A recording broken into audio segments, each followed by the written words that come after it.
আলো জ্বলছে, কারণ এখানে সবকিছুই আল্লাহর রহমতে প্রতিষ্ঠিত ছিল।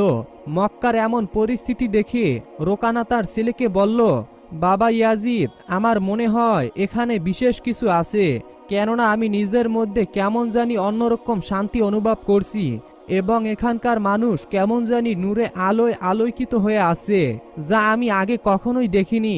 বাবার মুখে এমন কথা শুনে ইয়াজিদ বলল, হে আমার পিতা, আপনার যেমন মনে হচ্ছে আমারও ঠিক তেমনই মনে হচ্ছে।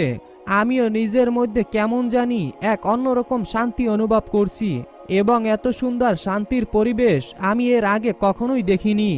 এক স্থানে তারা কিছু লোকদের দেখতে পেল, তাই তারা দুজন সেখানে চলে গেল এবং রোকানা তাদের জিজ্ঞাসা করলো, আচ্ছা তোমরা কি বলতে পারবে মুহাম্মদ সাল্লাল্লাহু আলাইহি ওয়াসাল্লামকে কোথায় গেলে পাওয়া যাবে?